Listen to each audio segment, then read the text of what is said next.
একটা বাচ্চা ছেলে 20-21 বছরের বাচ্চা ছেলে সে পুলিশকে বলছে বাড়ি যাওয়ার সময়, আঙ্কেলজি আমরা যাচ্ছি, এই সামনে আবার কিছুদিন বাদেই আপনার সঙ্গে দেখা হবে গাছকাড়ির সময়, আর এবার বন্দুক নিয়ে আসবেন আর লাঠিতে হবে না। দীর্ঘদিন পর আমাদের দেশে এরকম একটা স্বৈরাচারী সরকারের মাথা নিচু করালো ছাত্ররা, এই বিষয়ে আপনার প্রাথমিক প্রতিক্রিয়া? কেন তার আগে কৃষকরা করেনি? তারও আগে যখন মহারাষ্ট্রে লং মার্চ হয়েছিল হয়নি? হচ্ছে তো।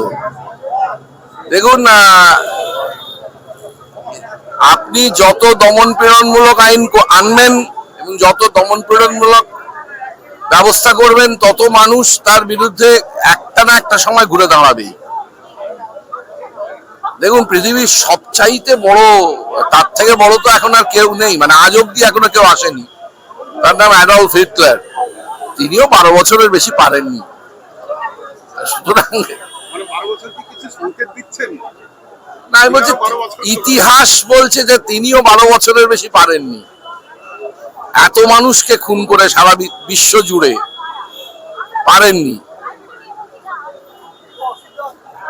এটা যারা বলার চেষ্টা করছেন সোনাম ওয়াংচুক, অভিজিৎ দীপকে, ককরোচ পার্টি, আমি বলবো যে ওটা প্রাথমিক শুরু ছিল একটা। এখন একদম ছেলেমেয়েরা নিজেরাই দায়িত্ব নিয়ে ফেলেছে এবং তারা কথা বলবেই। কারণ যদি আমরা একটা ভিডিও দেখতে পাই, একটা বাচ্চা ছেলে 20-21 বছরের বাচ্চা ছেলে সে পুলিশকে বলছে বাড়ি যাওয়ার সময়, আঙ্কেলজি আমরা যাচ্ছি, এই সামনে আবার কিছুদিন বাদেই আপনার সঙ্গে দেখা হবে গাছকাড়ির সময়, আর এবার বন্দুক নিয়ে আসবেন আর লাঠিতে হবে না। এটা যখন একটা 19-20 বছরের ছেলে বলে, তখন তার ধৈর্যের বাঁধ কত দূর পর্যন্ত ভেঙেছে সেটাই দেখার। দাদা, এই সময়ে বামপন্থী ছাত্রদের একটা বড় স্লোগান হচ্ছে আজাদি, আর সেই আজাদি স্লোগান নিয়ে বিজেপির যিনি রাজ্য সভাপতি সমীপ ভট্টাচার্য, তিনি বলেছেন যারা আজাদি স্লোগান দিবে তাদের বিরুদ্ধে যেন পুলিশ ব্যবস্থা নেয়। না, উনি পার্টিকুলার 2-3টে স্লোগানের ব্যাপারে বলেছেন। কাশ্মীর মাঙ্গে আজাদি এর ব্যাপারে বলেছেন, ভারত তেরে টুকরে টুকরে হোঙ্গে এর ব্যাপারে বলেছেন।